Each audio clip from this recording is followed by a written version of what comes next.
Detail చూస్తే తెలంగాణలో కొత్తగా ఏర్పడిన ప్రభుత్వం గత 10 ఏళ్లలో బీఆర్ఎస్ ప్రభుత్వం చేసిన ఖర్చులు రాష్ట్ర ఆర్థిక పరిస్థితిపై అసెంబ్లీలో శ్వేతపత్రాలు విడుదల చేసింది.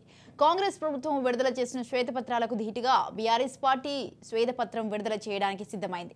ఇక తెలంగాణ భవన్ వేదికగా ఇవాళ శ్వేతపత్రం పేరుతో బీఆర్ఎస్ నేతలు పవర్ పాయింట్ ప్రెజెంటేషన్ ఇవ్వనున్నారు. 9.5 ఏళ్ల తెలంగాణ ప్రగతి ప్రస్థానం దేశ చరిత్రలోనే ఓ సువర్ణ అధ్యాయమని బీఆర్ఎస్ చెబుతోంది.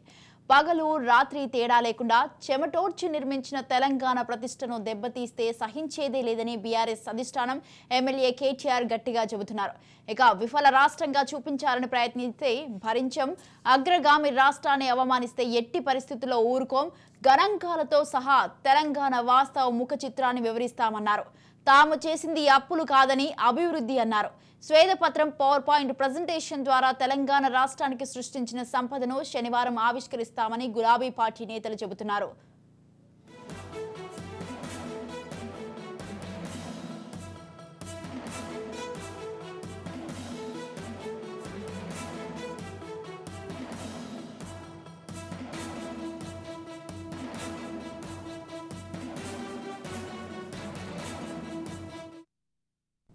తెలంగాణలో కొత్తగా ఏర్పడిన ప్రభుత్వం గత 10 ఏళ్లలో బీఆర్ఎస్ ప్రభుత్వం చేసిన ఖర్చులు రాష్ట్ర ఆర్థిక పరిస్థితిపై అసెంబ్లీలో శ్వేతపత్రాలు విడుదల చేసింది.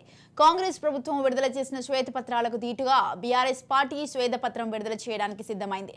తెలంగాణ భవన్ వేదికగా ఇవాళ శ్వేతపత్రం పేరుతో బీఆర్ఎస్ నేతలు పవర్ పాయింట్ ప్రెజెంటేషన్ ఇవ్వనున్నారు. 9.5 ఏళ్ల తెలంగాణ ప్రగతి ప్రస్థానం దేశ చరిత్రలోనే ఓ సువర్ణ అధ్యాయమని బీఆర్ఎస్ చెబుతోంది.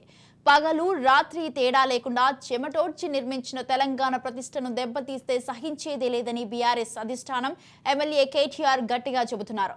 విఫల రాష్ట్రంగా చూపించాలని ప్రయత్నిస్తే భరించం, అగ్రగామి రాష్ట్రాన్ని అవమానిస్తే ఎట్టి పరిస్థితుల్లో ఊరుకోం, గణాంకాలతో సహా తెలంగాణ వాస్తవ ముఖ చిత్రాన్ని వివరిస్తామన్నారు. తాము చేసింది అప్పులు కాదని అభివృద్ధి అన్నారు. శ్వేతపత్రం పవర్ పాయింట్ ప్రెజెంటేషన్ ద్వారా తెలంగాణ రాష్ట్రానికి సృష్టించిన సంపదను శనివారం ఆవిష్కరిస్తామని గులాబీ పార్టీ నేతలు చెబుతున్నారు.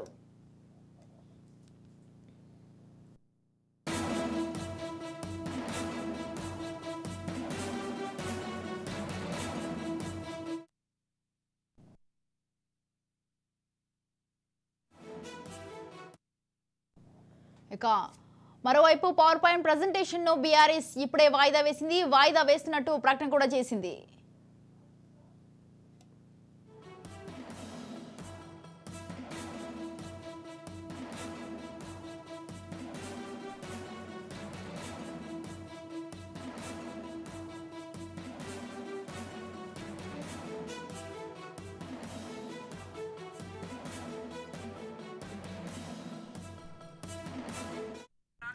రైట్, ఈ విషయంపై పూర్తి సమాచారాన్ని అందించడానికి మా ప్రతినిధి మహేందర్ ఫోన్ లైన్ లో ఉన్నారు. మహేందర్, తెలంగాణలో కొత్తగా ఏర్పడిన ప్రభుత్వం గత 10 ఏళ్లలో బీఆర్ఎస్ ప్రభుత్వం చేసిన ఖర్చులు, అటు రాష్ట్ర ఆర్థిక పరిస్థితిపై అయితే అసెంబ్లీలో శ్వేతపత్రాలు విడుదల చేసింది కాంగ్రెస్.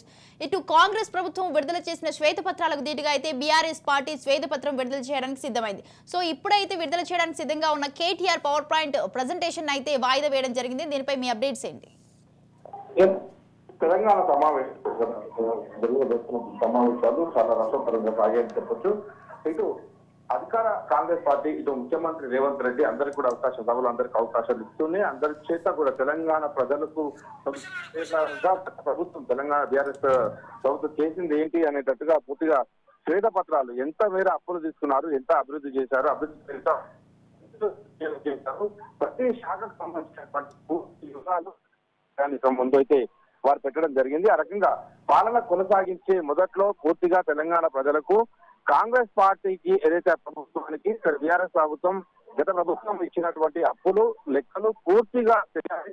ఆ రకంగా తమ పాలన కొనసాగించే నాటికి ఒకవేళ పథకాలు ఇవ్వడంలో జాప్యం జరిగినా ఇలాంటి పూర్తి ప్రజల ముందు అయితే ఉండాలి, ప్రజలకు అవగాహన ఉండాలి, నిధులు ఎలా తీసుకురావాలి, ఇవన్నిటిపైన చాలా రసవత్తరంగా సాగాయి.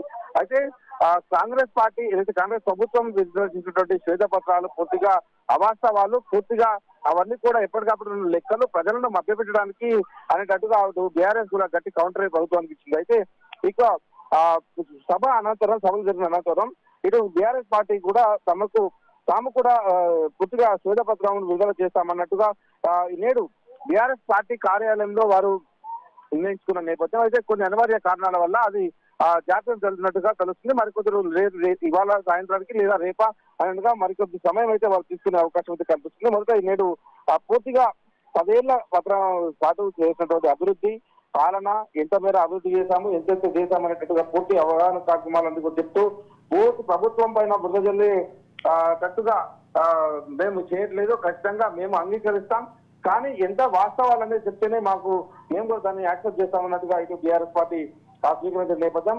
10 ఏళ్ల పాటు అభివృద్ధి జరగలేదు, పూర్తిగా మాపై బురద జల్లే ప్రయత్నం చేస్తున్నారు, మమ్మల్ని మా పార్టీని ఒక విలన్ గా చిత్రీకరించే ప్రయత్నం చేస్తుంది ఇటు కాంగ్రెస్ ప్రభుత్వం అంటూ సభలో పూర్తిగా ఇటు బీఆర్ఎస్ నేతలు అయితే ధ్వజమెత్తిన నేపథ్యం. ఇటు హరీష్ రావు అలాగే పార్టీ వర్గ ప్రెసిడెంట్ కేటీఆర్, సిట్టిల్ ఎమ్మెల్యే కేటీఆర్ కూడా దానికి తగ్గట్టుగా పూర్తిగా ఆయన కూడా స్పందించడం జరిగింది. సో తెలంగాణ అసెంబ్లీ రాష్ట్ర ఆర్థిక పరిస్థితిని ప్రజలకు వివరించేందుకు మాకు అవకాశం అనేది అక్కడ ఇవ్వలేరు, ఖచ్చితంగా తిరుపతి శ్వేతపత్రం విడుదల చేస్తాం, ప్రజలకు పూర్తి వివరాలు తెలియాల్సింది, మేము ఏమంటే దోషులుగా ఉండాలి అనేటువంటి విషయాలతో ఇటు బీఆర్ఎస్ పార్టీ కూడా శ్వేతపత్రం విడుదల చేయడానికి సిద్ధమైంది. మహేందర్, ఇప్పుడు కేటీఆర్ అంటున్నారు మేము కష్టపడి చెమటోర్చి తెలంగాణ ప్రతిష్టను దెబ్బతీస్తే అయితే సహించేదే లేదని అయితే బీఆర్ఎస్ అధిష్టానం అయితే ఎమ్మెల్యే కేటీఆర్ అయితే గట్టిగా చెప్పడం జరుగుతుంది. మరి దీనిపైన ఏమంటారు? అయితే తెలంగాణ రాష్ట్రం ఏదైతే ఉమ్మడి ఆంధ్రప్రదేశ్ తెలంగాణ రాష్ట్రం ఆవిర్భవించడం నుంచి పూర్తిగా తెలంగాణకు ప్రత్యేక బడ్జెట్ ఉండేది, పూర్తిగా మిగులు బడ్జెట్ తో తెలంగాణ రాష్ట్రం ఏర్పడింది. అయితే ఎప్పటి నుంచి కూడా ప్రత్యేక ఏర్పాట్లు, ప్రత్యేక అభివృద్ధి దృష్టి పెట్టినప్పటికీ దాంట్లో ఐటీ రంగంలో కావచ్చు, వ్యవసాయ రంగంలో కావచ్చు, విద్యుత్ రంగంలో కావచ్చు, పూర్తిగా డెవలప్మెంట్స్ మేము చేశాం, అహర్నిశలు మేము పరితపించాం. మరి ప్రజలు అయితే తీర్పు ఇచ్చిందని గౌరవిస్తున్నాం, కానీ మేము చేసిన అభివృద్ధిని ఏమి చేయలేదంటూ మమ్మల్ని మా ప్రజల్ని మభ్య పెడుతున్నారు. మేము చెమటకి కష్టపడి నిలబెట్టిన రాష్ట్రానికి పూర్తిగా ఈ రకంగా దుర్జనం సరికాదు అనేటట్టుగా బీఆర్ఎస్ వర్కింగ్ ప్రెసిడెంట్ కేటీఆర్ అయితే స్పందించారు. శ్వేతపత్రం పేరుతో పూర్తి వివరాలను ప్రజల ముందు పెట్టడానికి సిద్ధమయ్యారు. Right, thank you Mahender, thanks for the details.